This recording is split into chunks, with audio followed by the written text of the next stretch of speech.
Thank you so much. Thank you all for being here. It's the evening of the Coldplay concert, so Praveen, these are the people who haven't got the tickets, and I'm told this is the second best thing to a Coldplay concert in the city. Um, it's a delight to be here with Praveen. I have followed his work.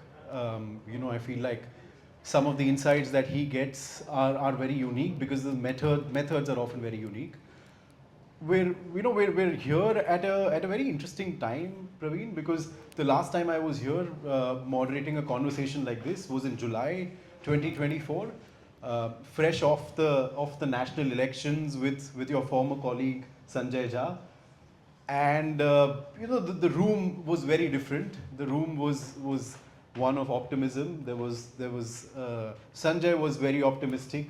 There was optimism in the air. There was a sense of jubilation as well because it felt like the opposition and the Congress especially had emerged a victor, even if it hadn't.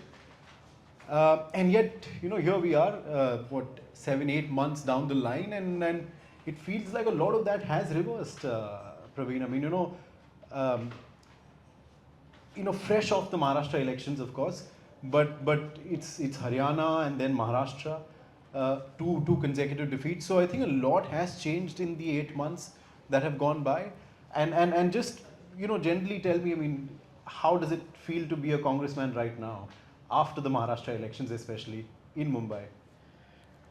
I mean, I'd rather be in the Coldplay concert. um, yeah, so,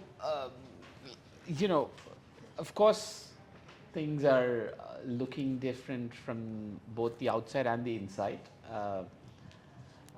from where things were a few months ago. But, and I think that's kind of the visible part. I mean, obviously, there are a lot of other things that go on behind the scenes about in what you think is somewhat of a transformation.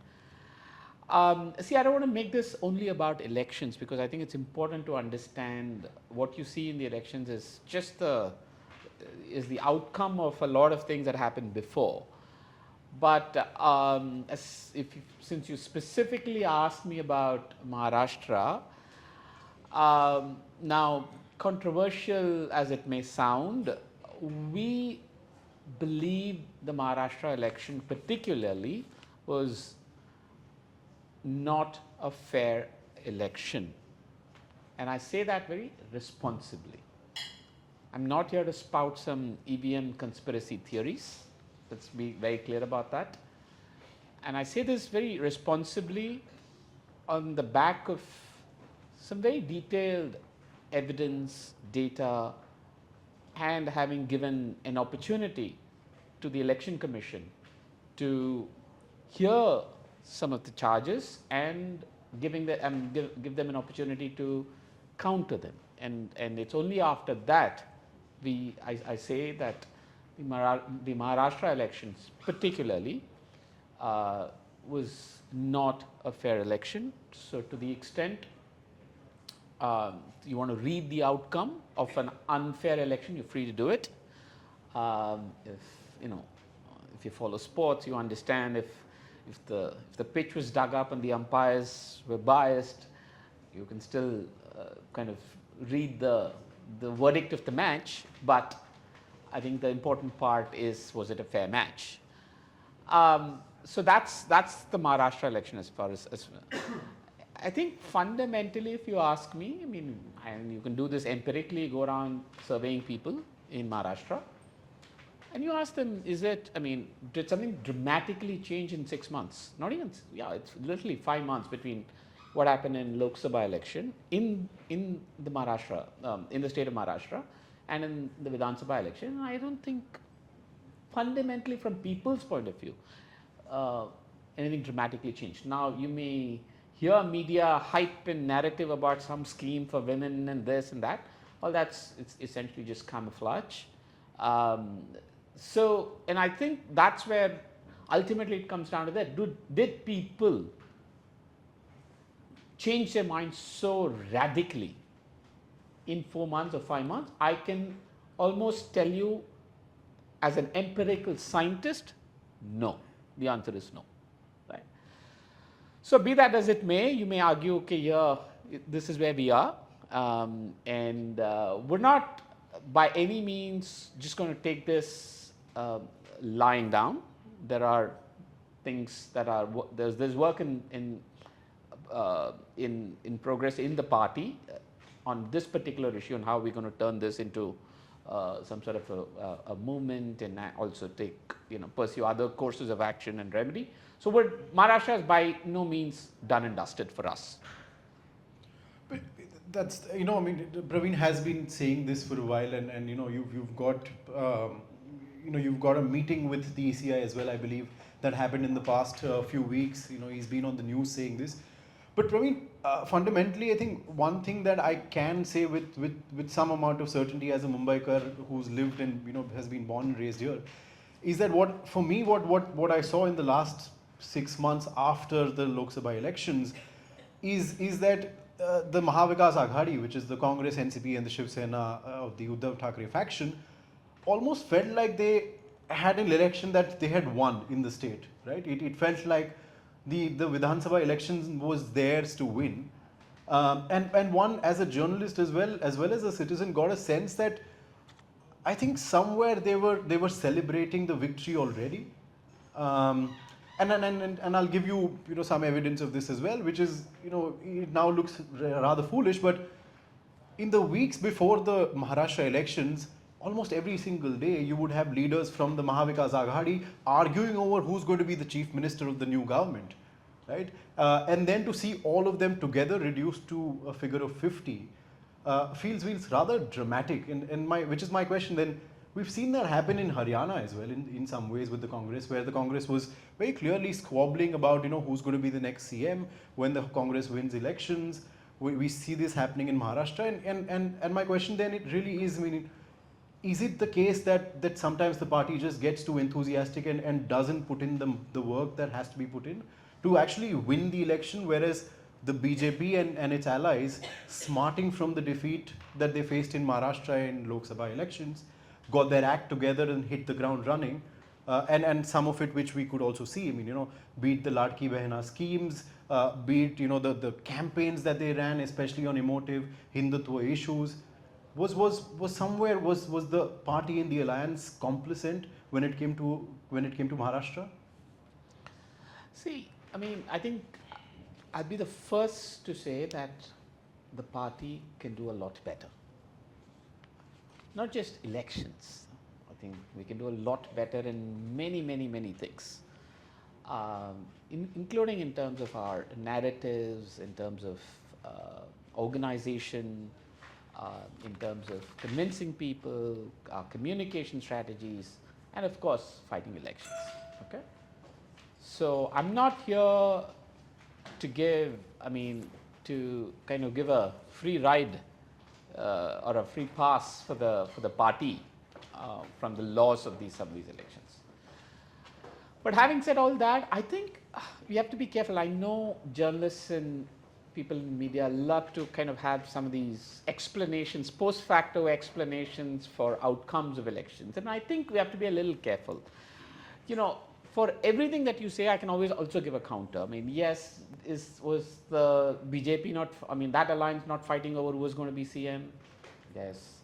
Was some scheme for women, was that not tried in another state? Yes, it didn't work there. So it's like for every reason that one attributes, there's almost always a counterfactual.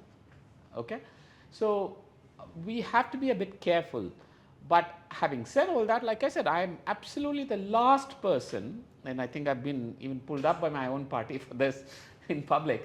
I'm the last person to kind of sit and say that, everything is hunky-dory with the Congress party. It's really only the system and that everything is fixed and match fixed, and that's why we're losing. No, not at all. There's a whole lot of things that we should do to better ourselves.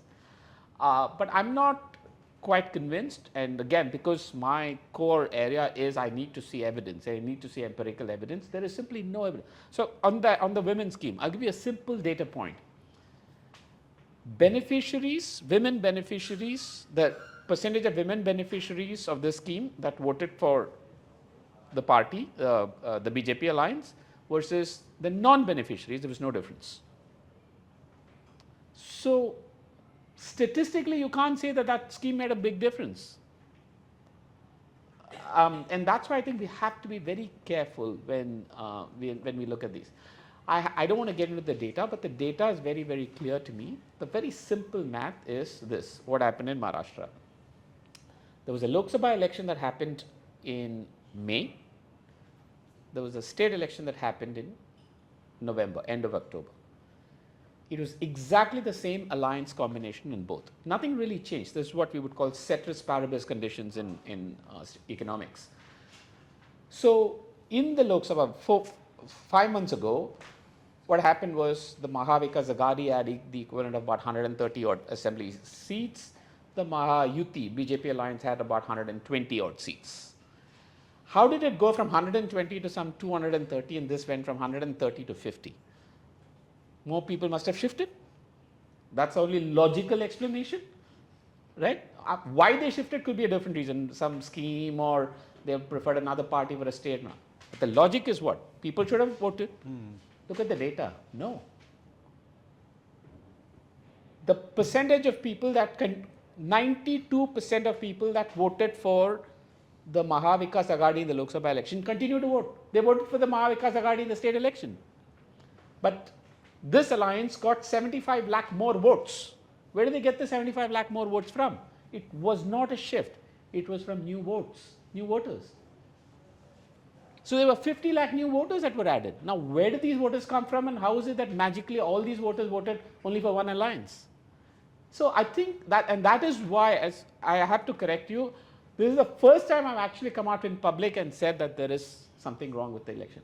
From 2019, where I've been very closely involved, I have not said publicly that our election process, because I take it very responsibly. It's a very, I mean, we have to be careful, especially as a senior member of the Congress party. I will be very cautious before I cast aspersions on our electoral process. But Maharashtra, I have very clear data and evidence. Well, you know, it's interesting because having seen your videos and you know what you've said in the letters that the party has also written about exactly this issue, right, about addition of these new voters, I decided to actually go to the ground and talk to some Congress MLAs. You know, one Congress MLA who's won the election this time in Maharashtra and one who lost, and to understand what they made of it. And broadly, the sense that I got was that, you know, yes, a number of new voters were added. Yes, a lot of it was done by the BJP because they were excellent with being able to mobilize people on the ground. The questions that both of these people who are also belonging to the same party as you, Praveen, asked me is, the problem is not that the BJP is doing it. The problem is that there is nobody on the other side, be it the Congress, be it the NCP, be it the Shiv Sena, who's able to mobilize people on the ground as well. I mean, so for those of you who don't know, there is the concept of the booth level agents, right, which all parties are empowered to appoint. Both of these people told me that the Congress has been lacking in being able to create this sort of infrastructure on the ground when it comes to having agents on the ground, checking the process of, you know, electoral roll revisions and stuff. Do you believe that that is the part that the party needs to really work on and to be able to match a party like the BJP? No doubt. Undoubtedly, yes. I mean, I get this all the time, including the Chief Election Commissioner told me, what were your agents doing when all these new voters were being added? Now, you could argue it's a legitimate question, it's an organizational question, and, you know, yes, could we have looked at it, it's all in hindsight, maybe yes. That still doesn't take away the fact that there was a violation of the process. So it's like saying, if the pitch is being dug, why didn't you catch the guys at the time when they were digging the pitch? It takes a bit of a, you know, it takes some sort of, you have to kind of get all the forces aligned to go and dig a pitch. I think the analogy that I would like to use is that you were supposed to guard the pitch, but you decided to not guard the pitch and walk away out of the stadium, and then someone did come and, you know, dig the pitch up. No, incorrect. Incorrect analogy, because the guarding, we were not in government. No, no. I'm saying the booth level agents are supposed to do this. No, so that They're is supposed to take care of the. I mean, so the way I understand is, Praveen, feel free to correct me because you're the politician here. Is that every party will push for voter additions and deletions at the booth level, depending on how they see things, right? The party that believes that the addition or the deletion is wrong, then also sort of makes its own applications and says this is inaccurate, this is incorrect, this is correct. My question to you is, do you believe that the opposition was able to do that? Which is why I use the analogy to begin with. Yeah, the fundamental mistake in your assumption is you assume that there was a certain process followed to add these new voters, that the prescribed process was followed, which is, I can get into the technical details if you want, but they have to fill a form 6, show proof of identity, and someone has got to check that identity and then add. Your assumption is that if that process was followed, then you could argue, yes, they put up this list of new voters, why did the other side not complain? How do you know that happened? But the electoral roll was published by the CEO of Maharashtra a month and a half before the elections, Praveen. Correct. So it was available for all parties to see. Is my simple point. Correct. The electoral roll was published. So you get an electoral roll with a bunch of new voters. How do you know whether these voters are added, genuine, fake? I'm not saying, like I said, could the organization have been more alert? Yes. But I'm merely countering your point that it could have been prevented. No. Because I don't want to, again, say something without evidence, which is why, but I know I've spoken to people that have done this for the BJP. And I know exactly how they've added. But I don't want to say that. So it is wrong to assume that there was a certain process followed to add these voters. Once added, yes, you can come and publish a final roll. I can give you a list of 300 pages and say, here's the final roll. And I guess instead of fighting an election, somebody will sit and go through each one and figure out who's added, who's not. I mean, yes, it could be done, I guess, technically, but there were other things. Yeah. I mean, so just to sort of put this there, both the Congress people that I spoke to, who both fought for the MLA seats in different places in the state, both told me that they saw this process unfolding. In one case, he said, I objected to it, and my objections ensured that from a 44,000 vote deletion, the deletion was brought down to 3,000. The other person said, we did try and object, and we were able to succeed in a certain way.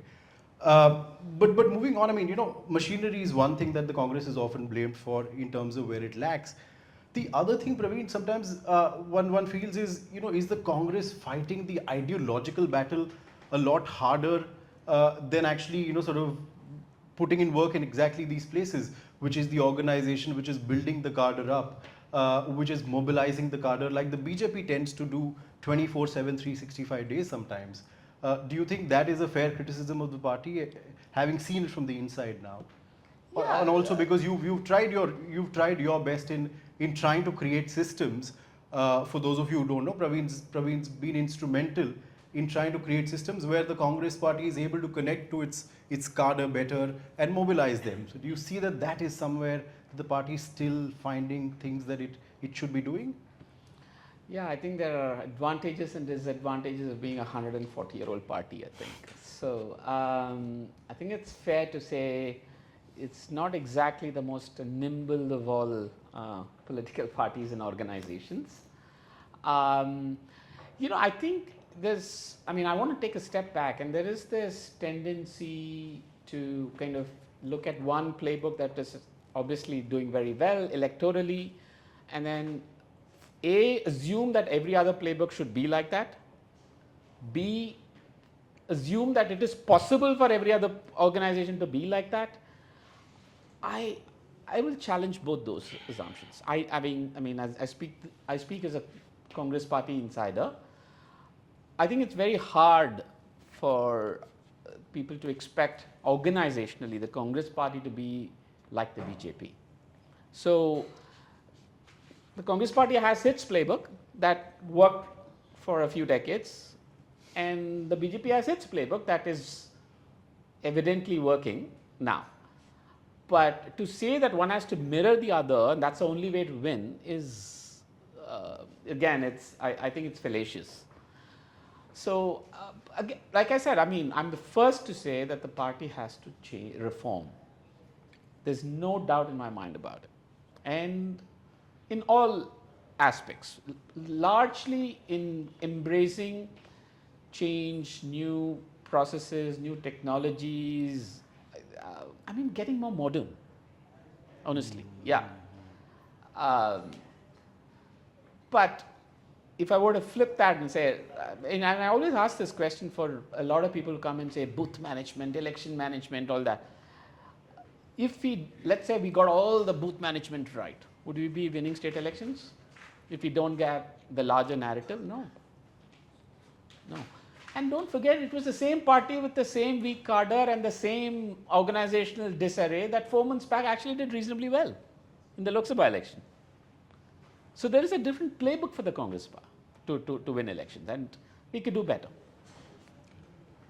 I mean, I know I want to now sort of shift the focus a bit from not just the Congress, but then the broader India alliance. And Rajdeep Sardesai, in fact, wrote a piece today, or was it yesterday, with a very provocative headline titled "The India Alliance is Dead." Right? He's looking at what has happened in Maharashtra. He's looking at the rupture in Delhi as well.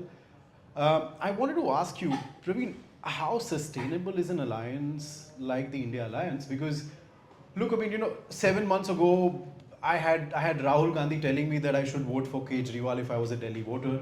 I had Kejriwal telling me I should vote for Rahul Gandhi. And now 7 months later, if I'm the Delhi voter, then each one of them is telling me how the other guy is terrible and has not done anything for the state, for the city. So with dynamics like these in almost every other state, do you think an alliance like this in principle is sustainable? Is that the long-term solution to taking on a dominant political party which is ruling right now? So since you brought up Rajdeep's piece, I will tell you, I think it was February 2023. I had a piece, two pieces, one in the Hindu, one in the Deccan Herald. It was titled "The Fallacy of Opposition Unity." So, and I said that as a congressperson, a senior Congress office bearer, when India Alliance was being formed. So, and it's public, that's why I'm able to talk about it. I think opposition came together for some tactical reasons for the Lok Sabha. Was that an ideological alliance? No. I don't think anyone pretended that it was an ideological alliance. And I mean, do these kind of, once the purpose for which you came together is done, I mean, do then people move on? Yes. I will merely say, see, we have to again take a step back and ask the question, why are there so many parties in this country in the first place? Why are there, there's a reason why there are so many parties in the first place. So just because a few parties try to come together for the sake of a particular election does not mean that voters also come together, right? Yeah. So it's only natural these things happen. I mean, alliances, it's very unique. Indian politics is actually extraordinarily unique. There are 26 political parties in this country at any point in time can govern us, are in contention to govern a state in the country. There's not a single other country that can even match this sort of political diversity. So to then say if we can somehow manufacture all of this into some two broad blocks, yeah, it's for tactical purposes you can come together.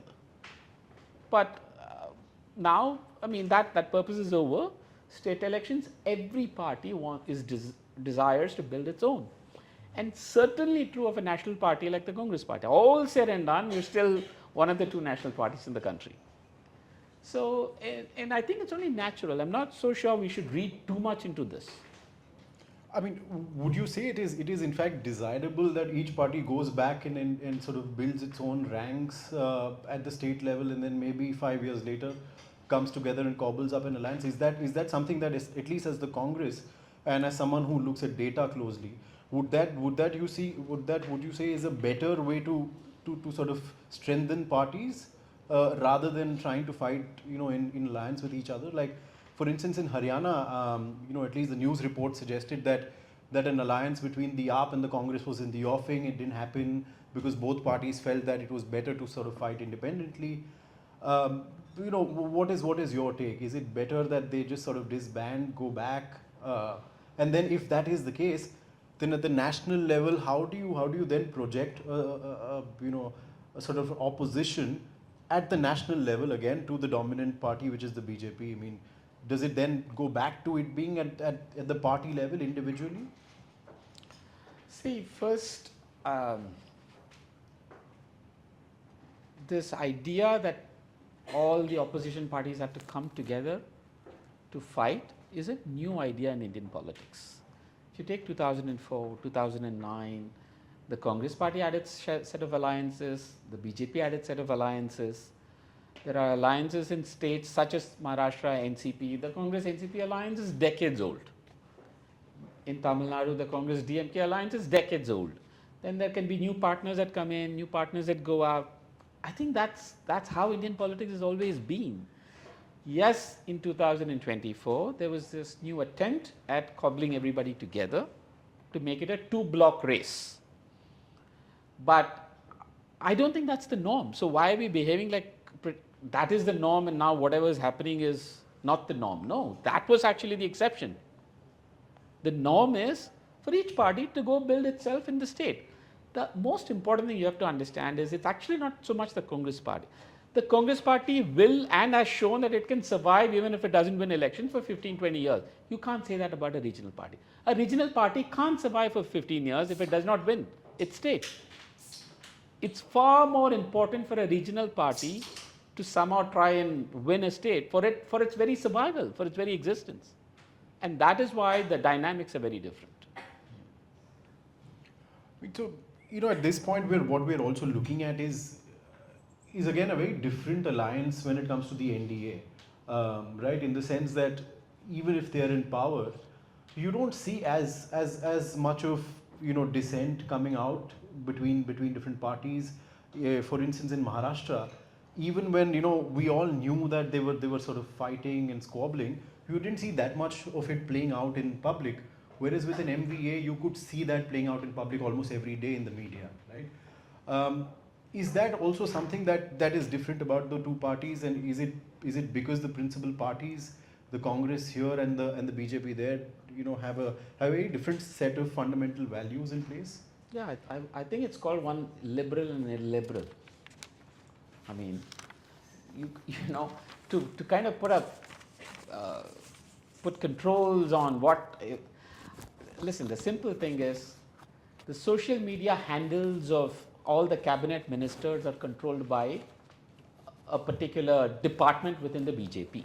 They just literally hand over their social media handles, and some few people there decide what they would post. And so what you see as posts of some cabinet ministers, actually not them posting, it's just that department. Would or should a liberal party such as a Congress party adopt a similar strategy? Absolutely not. It may be the most efficient thing that everyone is saying the same thing in a uniform voice, and may all say, oh, wow, look at them, they're all saying the same thing. But this is what it takes. It comes at the cost of liberalism. And I think there's a very fundamental difference in values. It can never work in the Congress party. I mean, absolutely. I mean, point well taken. But Praveen, do you think the BJP's managed to convince people that this uniformity is good for the country in the name of stability, in the name of speaking in one voice and all of that? Do you think that the Indian public in general now frowns upon conversations or arguments or debates that sometimes play out between all of these players? I don't know. I don't quite agree that suppressing people's desire to speak will be accepted by Indian society. I can't speak for Chinese society, for example, but I can speak for Indians. After all, there was a very famous book written by a Nobel laureate called The Argumentative Indian by Amartya Sen. So I think we've been about, going back from the times of Upanishads, we've fundamentally, and that was Amartya Sen's argument in that book, we're fundamentally a debating, arguing society. And so I don't think this suppression, what you mean, what do you say uniformity is essentially saying suppress diversity, right? That's a corollary. And this idea that uniformity is unity is absolutely both a nonsensical idea and a dangerous one. For a country like us, I just told you there are 26 different political parties. Um, how do you do uniformity in a country like this? Which means you haven't really understood the country, have you? So I don't think Indian society would ever accept this idea that uniformity is, trumps everything else. And just to give you one kind of fascinating example, and I come from the state of Tamil Nadu. Okay, it's a fascinating state. Do you know that first there was a former Prime Minister of India, Rajiv Gandhi, who was assassinated by a Tamil nationalist, a militant, a separatist. But do you know that there are two political parties at least in Tamil Nadu who are founded in the cause of the person who assassinated a former Prime Minister of India? They celebrate his birthday every single year. They cut a cake, they put posters of him, they garland, and they get 2.5 million votes in Tamil Nadu. So try talking uniformity to them. Yeah, I mean, I also know a political party that celebrates the assassination of Mahatma Gandhi. Gandhi. So yes, but Praveen, it's interesting because I think what we have seen in India in the last decade or so is somewhere, and maybe it's mostly in the middle classes, in people who maybe frequent places like these, is this almost desire and acceptability of authoritarianism, right? We see that there is a wide consensus when it comes to, say, the stripping of Kashmir's autonomy and the way in which Article 370 is abrogated.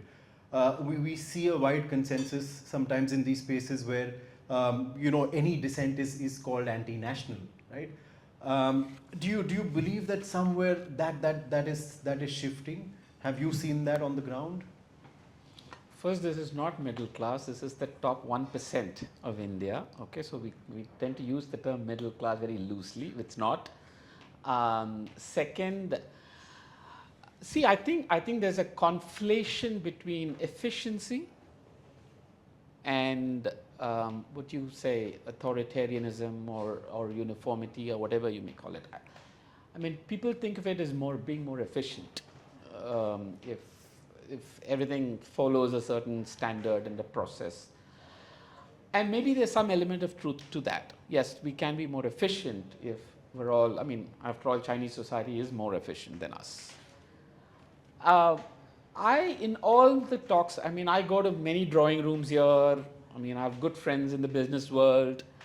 And I'm actually sometimes aghast at what I hear inside a drawing room and what the same people say outside. I understand, but at least as an economist, I can tell you there's one big reason why private investment has not picked up in the last almost 10 decade of Modi's rule, and I think it's the climate of fear. It's the climate of fear. So you can force, you can coerce, and they may even kind of obey all of that, but they're not voting with their wallets. Clearly, that's, I mean, data shows this. So I don't accept that the upper class in this country have come to terms with authoritarianism. Even if they haven't, I mean, the fact remains that we've seen almost an unquestioning acceptance of some of these moves, right? I mean, we see that demonetization happens and then UP does vote a certain way. We do see that, especially on social media, not just from the IT cell, but there is a growing sense of applause towards authoritarian actions. As I said, be it what we saw in Kashmir, be it the hounding of critics, be it the hounding of journalists who are critical of the government and so on. I don't see many people standing up and speaking up against all of these tendencies. Is my point. I mean, and would you say that doesn't matter which class, doesn't matter if it's the 1%, doesn't matter if it's the middle class. Do you see that there is a growing acceptability towards those tendencies? No, I mean, see, this is like banging pots and pans during COVID. I think Pedder Road and Altamont Road were really cheerleading that. And I mean, can anything get more foolish than that? apparently the virus will go away, right? If you bang pots and pans. So I am merely asking you, was that sincere? Did they really believe that, or was it to kind of pay deference to some forces that asked him to do it? So I think there's a climate of fear. Yeah, absolutely. There is fear everywhere, and I think there is this fear that's pervaded. I mean, I think we have to be honest to ourselves. Let's admit at least that we're all living in fear, right? I am not. I mean, but I can say, I can speak like this, but most people are. But that does not mean they accept it. That's the difference I'm trying to make. So when they bang pots and pans during COVID, that doesn't mean they're accepting authority. They're accepting. In fact, if anything, they're probably being repulsed that they have to do it, but they are being forced to do it. And I understand. I'm only making a distinction between the top 1% and the others, because the priorities for top 1% in the Maslow's hierarchy of needs is very different. I mean, they don't need to worry about putting food on the table. So my simple question is, if people in Altamont Road are not able to exercise their free will, how do you expect that poor lady in Junjunu district in Rajasthan, who's dependent for her daily ration with a government ration shop, or for admission to a hospital, or for a school, how do you expect her to show deference? I mean, I think it's a bit rich, isn't it, to expect the poor to vote their feet, but apparently the Altamont Road class is okay to show deference. I find that a bit hypocritical. I mean, and in fact, it's funny you say this, because I remember going to the ground in rural Maharashtra and talking about some of the issues that the Congress keeps raising about protecting the constitution, about secularism, and so on. And this is precisely what people told me. They said, for 60 years, the party didn't care. The party and the state never came to our doorsteps, and for the first time, we saw the state coming to my doorstep and delivering a cylinder for me. Right? And then why should I not back a party which does that? So I think it's so interesting that you say this, and it finds resonance in a very different context. But Praveen, just before we started, you were telling me about the vast difference in resources that, say, a Congress enjoys and the BJP enjoys, right? And we've seen evidence of that coming out as well when data around electoral bonds came out.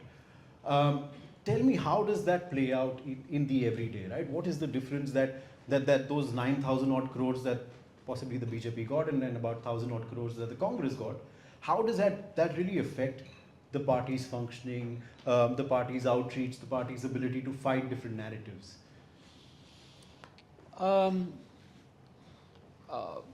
It impacts. I mean, I would actually say it's almost is at the root of, it's the fountainhead of a lot of problems for the Congress party. Now, you may dismiss this as just being a loser's excuse, and that's your prerogative.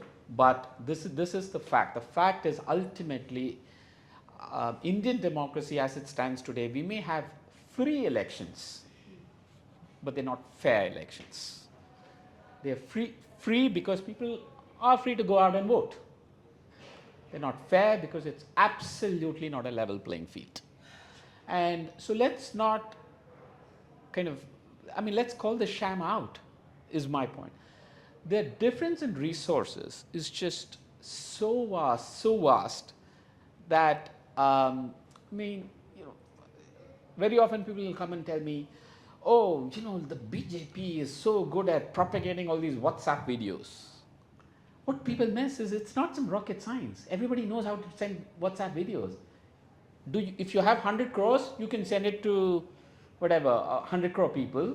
If you have 10 crores, you can only send it to 10 crore people. It's as simple as that. It's as simple as that.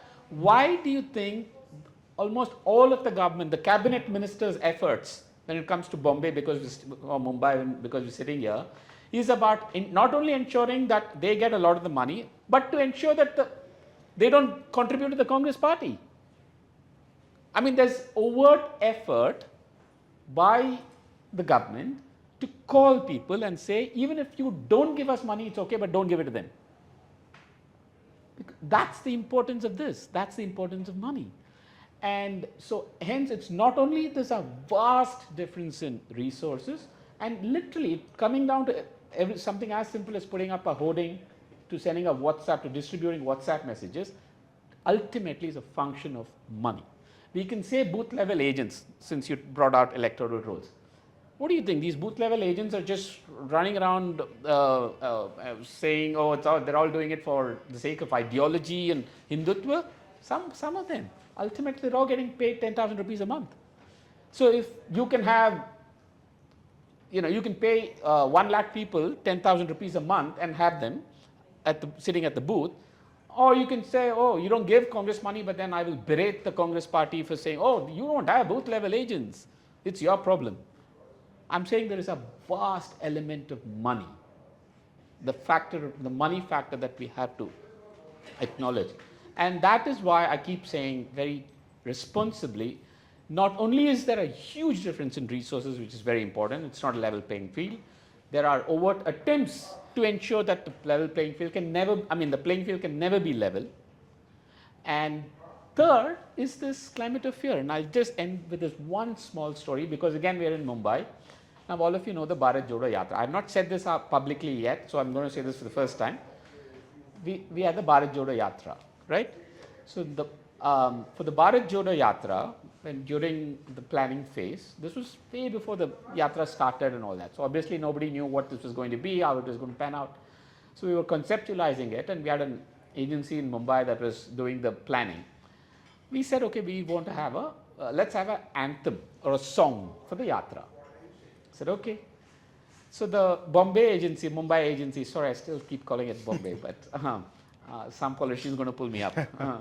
So the Mumbai agency said, okay, they wrote the lyrics, and then they went to a playback singer, a very, very, very, very popular Bollywood playback singer, for commercially singing this. And the person agreed. And it was all on commercial terms, market rates, all of that. The moment he got to know that this was for a yatra being planned by the Congress party, and at that time we didn't even know how successful the yatra was going to be, he backed out. Think about it. This was an anthem or a song which is to be sung at the background, less than a minute. The guy's face is not even going to be visible. On commercial terms, approached by a Mumbai professional agency. And the guy said no.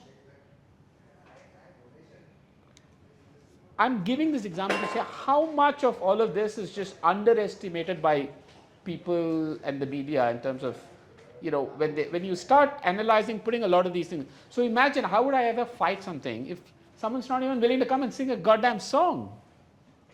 No, in fact, Praveen, I have an anecdote to add to that, which is that, since I'm a journalist, I have friends in different news channels.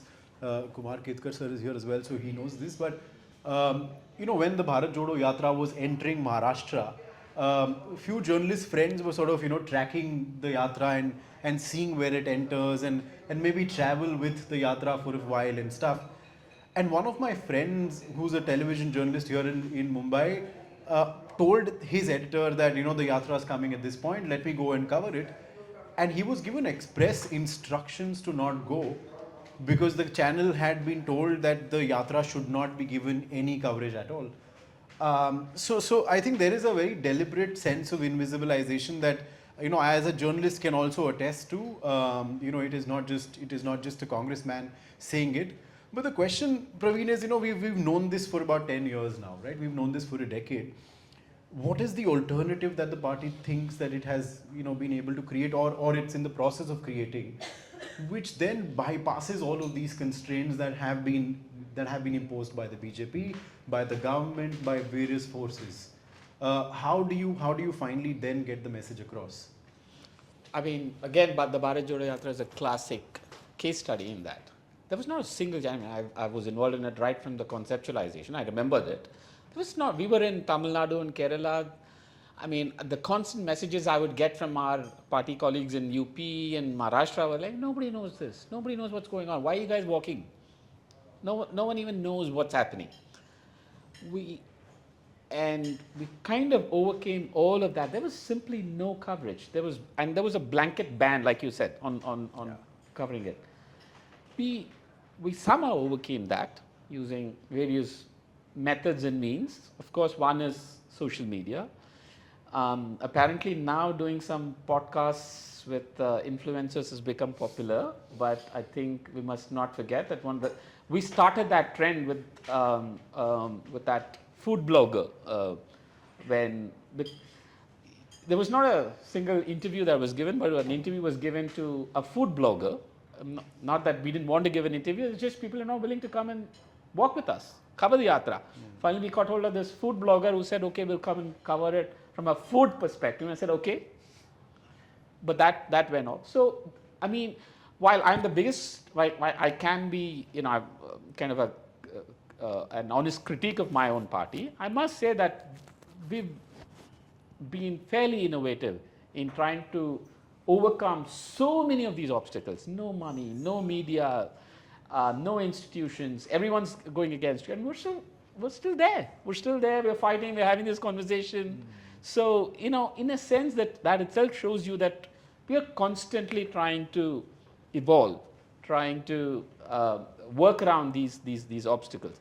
I'm merely raising these to say, don't discount these obstacles.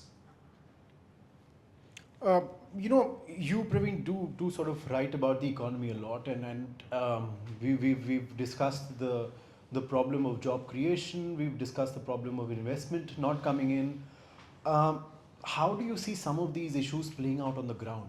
Because as a journalist, I have gone to the ground and I've seen what underemployment and unemployment is doing to India, to rural India especially. But from your perspective, where do you see this going in the next, say, 10 years, a couple of decades down the line? Is there a way that this can get better, or is this a problem which is already too big to now handle? See, I think jobs is a real problem, and to be fair, I don't think it's just a problem in India or the doing of just this government. I think it's a problem across the world. In economic terms, we call this the capital labor skew. We've gone overtly, we've gone on the capital side. The balance has shifted extraordinarily on the capital side. So the same percentage of GDP growth is not creating as many jobs as it used to, and this is across the world. And I will also be kind of gracious to say that yes, the government has made a lot of efforts in trying to get investment going, manufacturing, all of those things. It's not worked. The reason why it's not worked is where I differ with the government. It's not worked because of their climate of fear.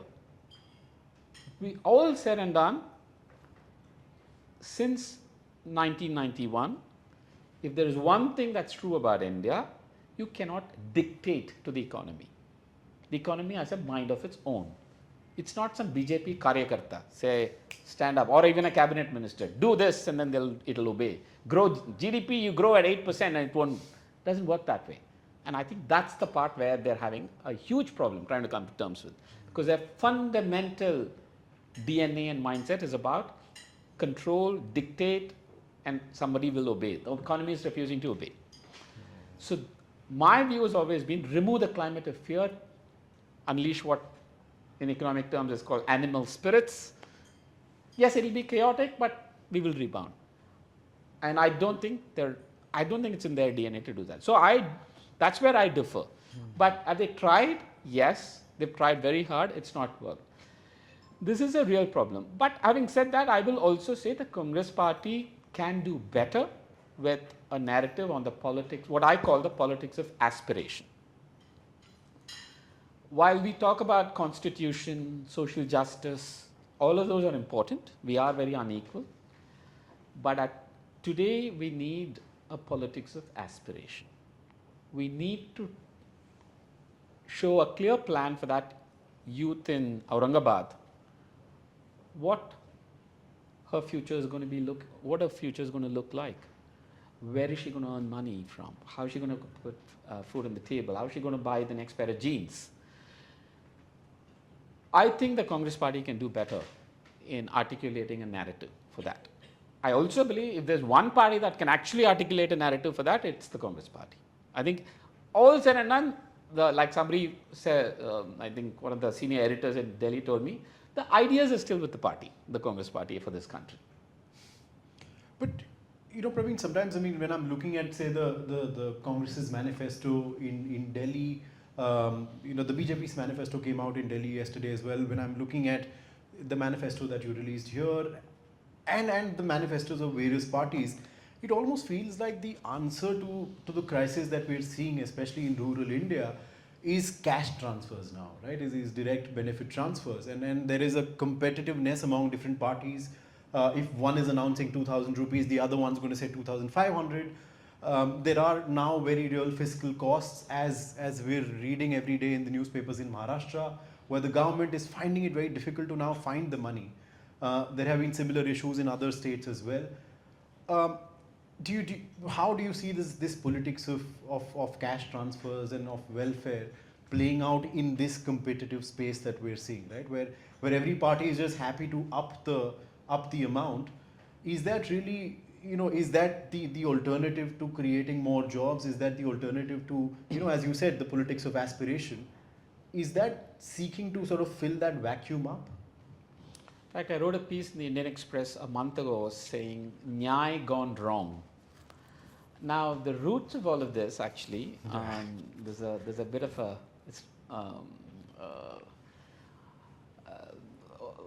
admission here. So, roots of all of this goes back to this scheme called Nyay that we had in the 2019 manifesto of the Congress Party. And full disclosure, it was largely Mr. P. Chidambaram and I who actually wrote that. Praveen, I was being gracious and didn't want to blame it all on that's you. Fine. No, that's okay. I'm in public life. I know how to take some of these shots. No problem. No, I think, which is why I think I wrote that piece. See, at that time, the idea was that we need a certain minimum level of income for families in India.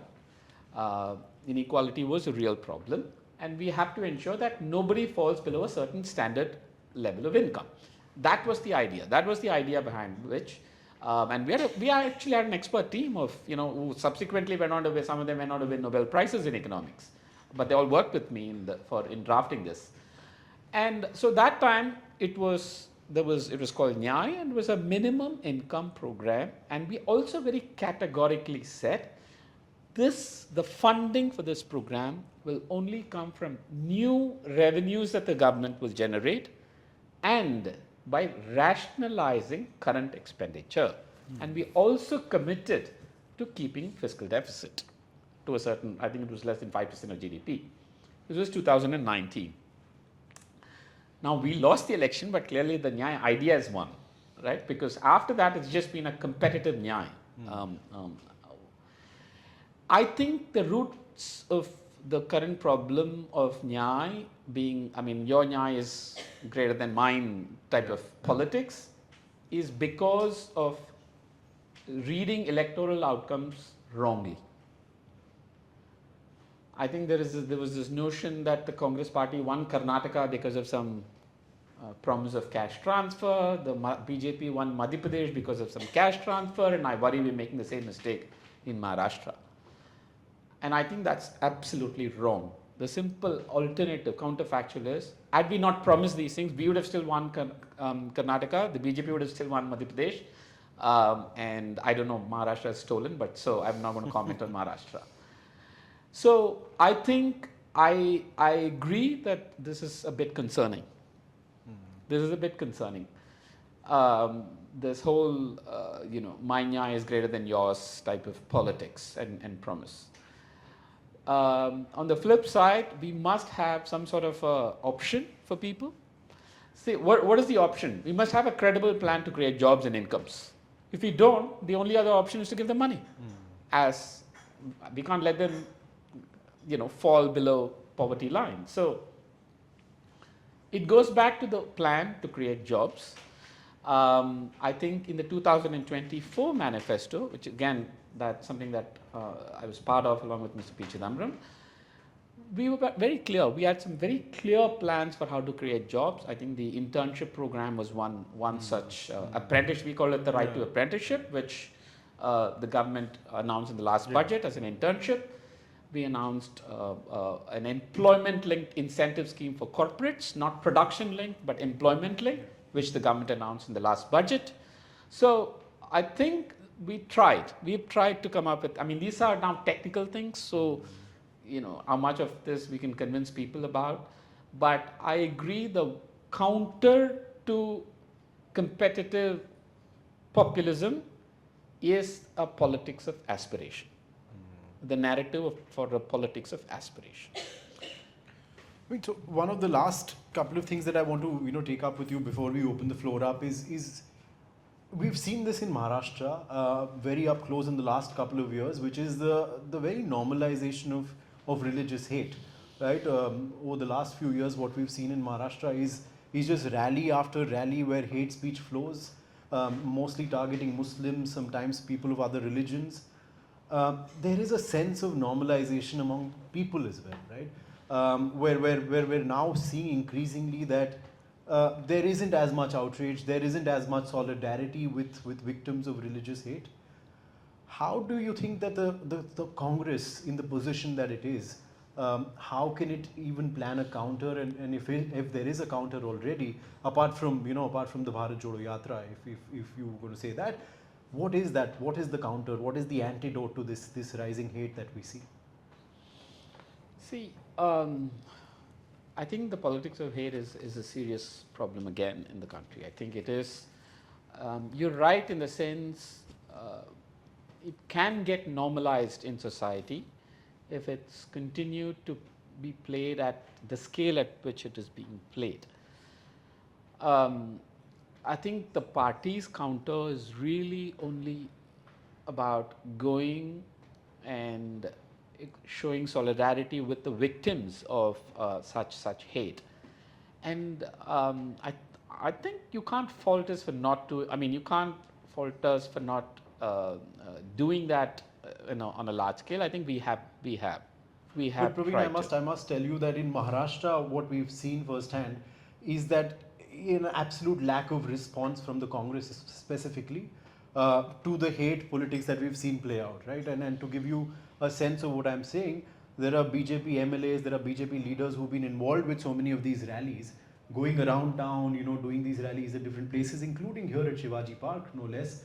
And the Congress really hasn't spoken up against it, even to show, its sort of disapproval of this. So somewhere the criticism has been against the Congress that it has not done enough to burnish its credentials and its ideological beliefs. No, so I don't know the particular incidents in Maharashtra that you're referring to and what the Maharashtra Congress's response is.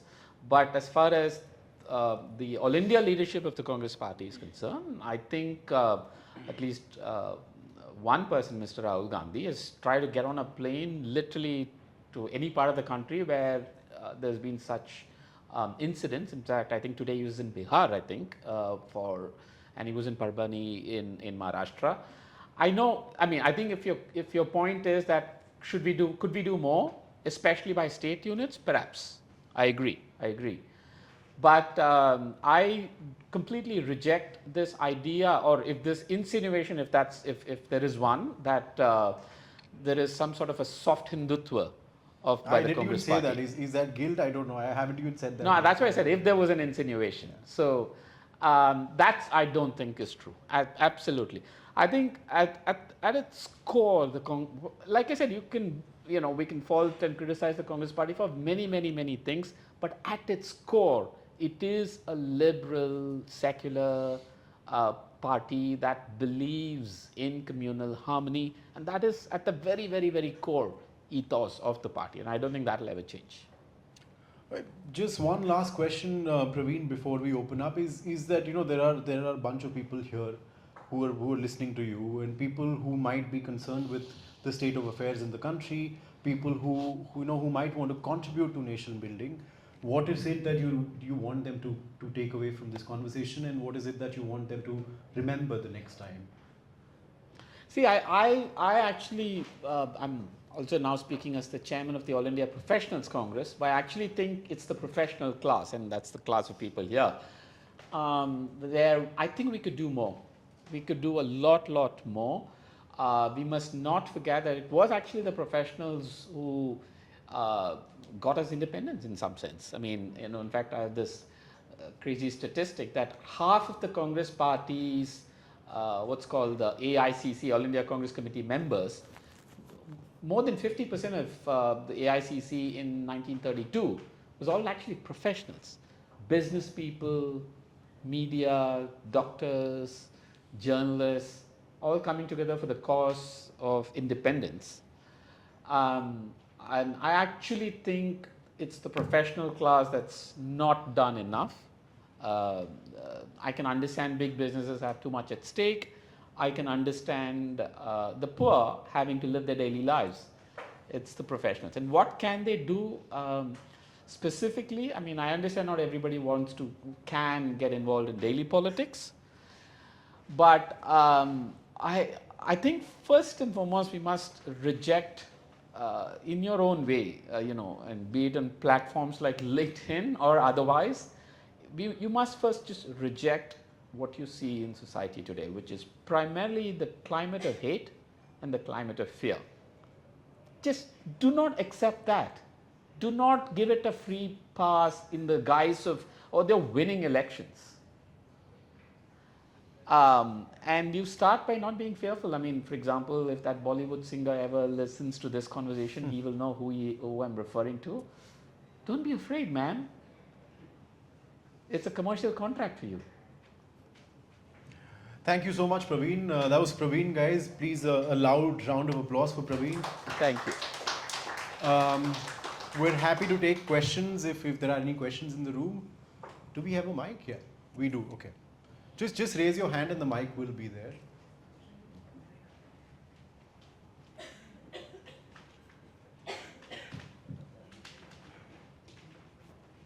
I think there's one question here in the front row. There's one more there and one more at the back. Yeah. So we were talking about resources, the level playing field not being fair. But that isn't true pre-2010. It was the reverse. And then how BJP emerged out of it? No, I don't think that it was the reverse. I don't think the difference in resources was. I think maybe you're mixing two things. One is do the incumbent, anyone that's sitting in power, do they always have an advantage over those who are not? Yeah, that's true of any democracy. But then we also have incumbents almost always losing, right? It's only, so the scale of difference. And like I said, there are three aspects to this. One is just the sheer magnitude of difference. Second is to prevent others from actually acquiring resources. And the third is the climate of fear. Right?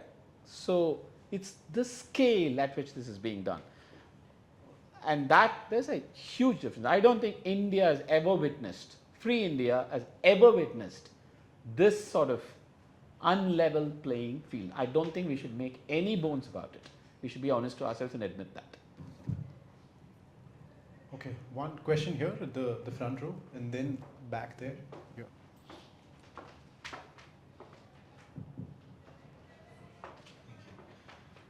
So I had a question about the Maharashtra elections, and the Congress had announced, I think, 3,000 rupees for every woman as a counter to the Ladli Behna policy. Correct me if I'm wrong.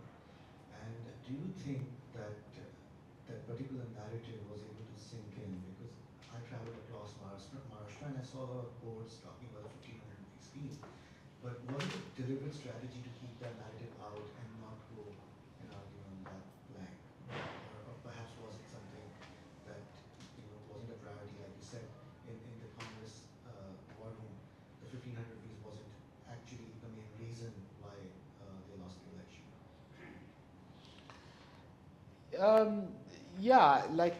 I think, just throwing these numbers out, right? I mean, I'm saying from the Congress Party's point of view. putting out 3,000, putting out. I think a lot of it is about how much why would the people believe? How much do people believe? I can say 5,000 tomorrow. I can say 7,000 tomorrow. I mean, each one of us can throw a number. I'm not sure that people actually believe it. So one is the ability to disseminate it. The second is the credibility of the message. Like I said, I can say this with certainty. I think that Ladki Bahin scheme is just vastly overplayed, and I think it's a deliberate strategy to overplay that in the media as some sort of a reason for the victory. Having said that, I think whoever got it was seeing it. They were getting money in the account, and so there was some credibility there, right? So, but for another party to come out and say, and we will give you 3,000 or 4,000 or 5,000, it's a number. So I think there was a credibility problem, and we learned this in 2019. And we knew in 2019 we had promised 72,000 a year. So it's not about a number. It's not about what you promise. It's not. So I think these are problems of what I call consultants running elections these days, and that is a serious problem in this country now. That's another problem. But yeah, so I'm not so sure that those just throwing numbers work. Okay, we had a question there.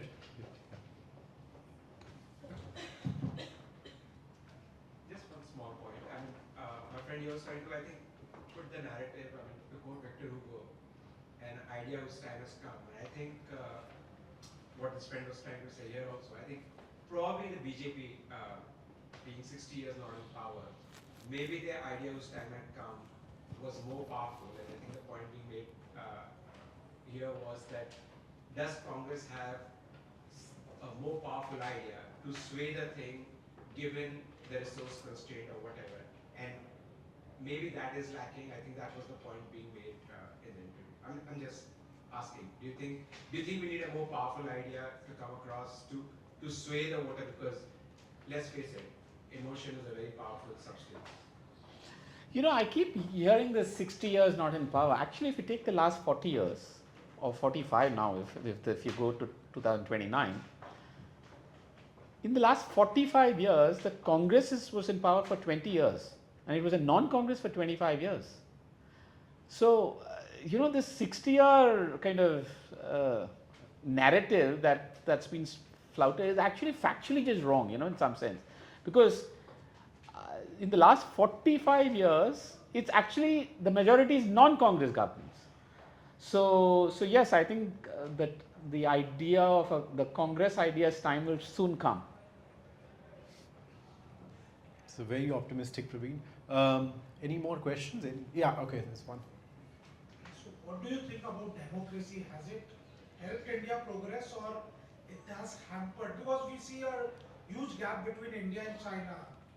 So what do you think about it? Should we go with democracy or have a... I mean, it's good.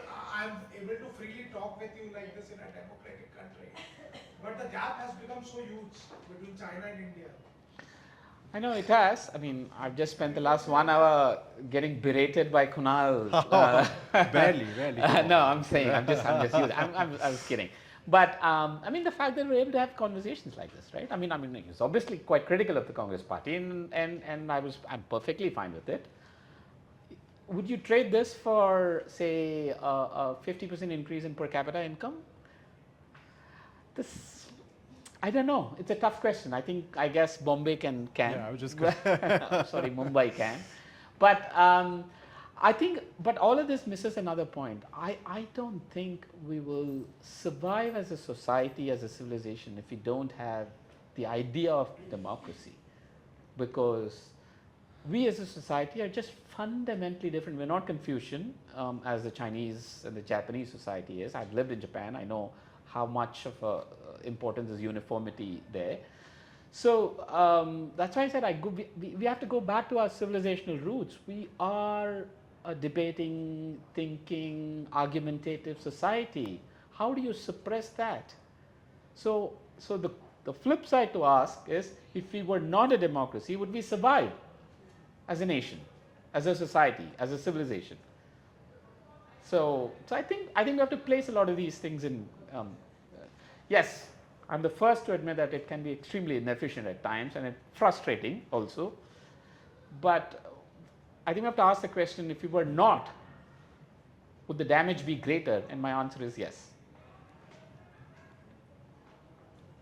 Okay. Any more questions? Any? Yeah. Okay. Sorry. There's one more. Yeah. I want to ask, we spoke about 5,000, 2,000, 3,000. Just before the elections, there is an election code also. Why these kind of schemes where money power is being played all the time in our elections? And we know that our country, 70% people are in farmer state, or they means even the educated people are being playing like what do I say? I don't know what is the term to call uneducated fools. I would say for that matter. And yeah, I see we have two NCPs now. We have two Shiv Senas here now in Maharashtra itself. So it's a. He was asking about democracy. I'm saying it is a mockery of the democracy. And today people are so frustrated in Thana. If you see, people outside societies, they are putting a board of nota. They will give. They are so frustrated. They are giving nota. The whole thing has come. So it's and you. I was actually surprised when you said it is about the implementation. First of all, why should we go about on the money part at first place? So, and I am the victim of that. I would say.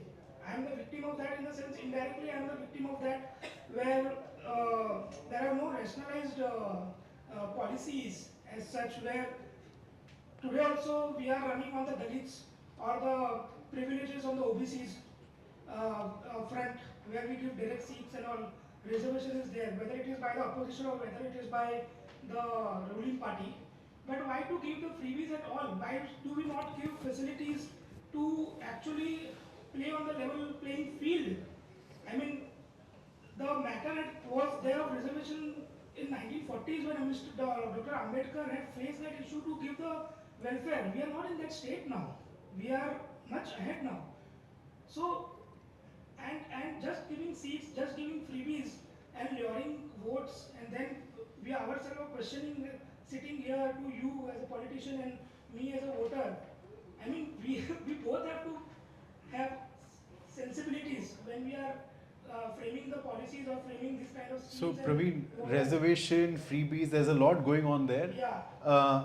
But I mean, allow me if you can. I do want to sort of also phrase this in the context of. Just I want to close the question. Yeah, quickly. Yeah. So if we are saying that as a party we have some kind of ideology, or suppose there is a statue politics, whether it is statue of unity. This is the third issue now. You have to one question you have to ask. No. So I'm saying as a party, as you are an educated learned professional, as you said, you are the president of All India Professional Congress, and you are a professional yourself.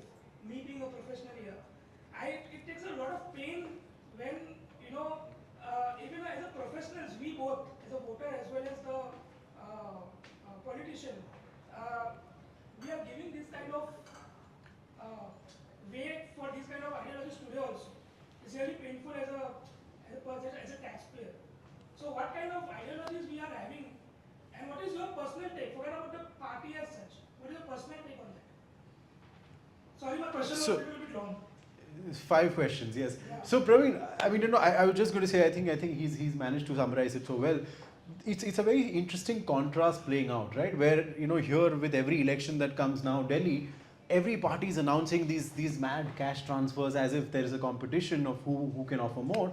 And on the other side, on social media especially, we've seen over the last few months the middle class coming out and complaining, right? And you might call it, say, a part of the 1% or slightly more, saying that the government isn't giving us enough.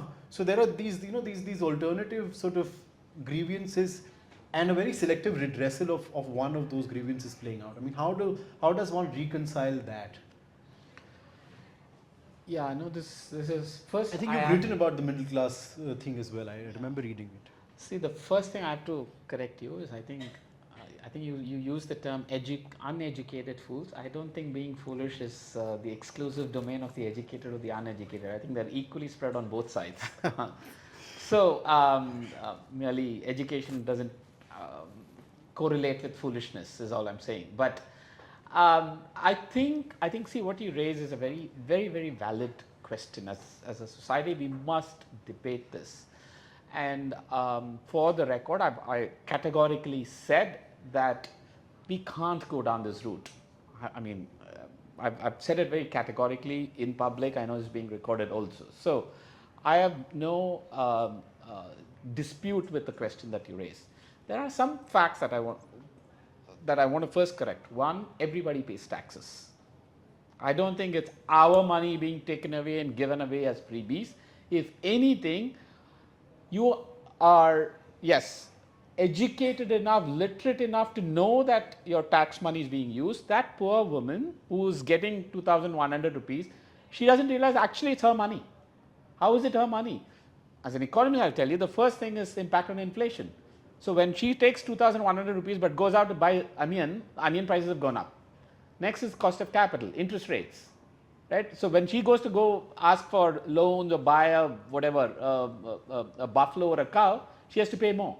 It's actually her own money, right? And she doesn't understand that, and I think that's so it is a concern. But at the same time, I don't think either or. In fact, my mentor, former Prime Minister Dr. Manmohan Singh, very famously said, "Inclusive growth." So inclusion is not a contradiction to growth.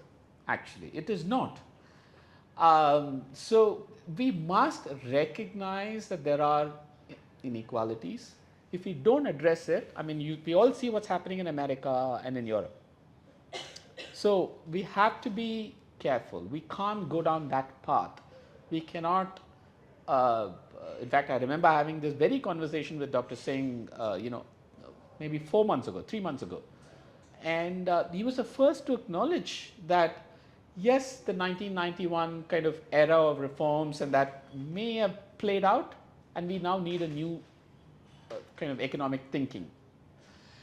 So my view on this, and personal view, is these are two pillars: politics of justice, which is the whole inequality, reservations, social justice. All said and done, they've been born into backward families, and they're not able to rise up. But we need politics of aspiration also. We can't solve the justice problem without the politics of aspiration. Just the fact that we're still talking about reservation, I mean, you're right, in the sense we talked about it in 1947, we talked about it during Mandal, 1989. If we're still talking about it, that tells you that it's not quite worked as well as it should have, as we thought it would, right? So it's time to think of new ideas. And that's where I think the politics of aspiration comes in. And I think we're seeing it. I mean, why are so many youth going and punting on the stock markets in zero DA or whatever? Today we don't realize there are more gig workers and delivery boys and drivers than the entire corporate sector combined in terms of employees. They're telling you that they want some sort of income. So I think we have to have both. They are not in contradiction. And I can speak for the Congress party. The fact that as a congressman I'm saying this tells you that we're thinking about it. Okay. Any more questions? Okay, I think that's, no more questions, right? Okay. Praveen, I think that's it. Thank you so much. Thank you so much for being here, Praveen. Thank you for being here, missing your Coldplay concert and instead choosing to spend time. Thank you so much. Yeah, guys. my daughter said she's not going to attend because she'd rather go to the Coldplay concert. So there you go. Okay. Yeah.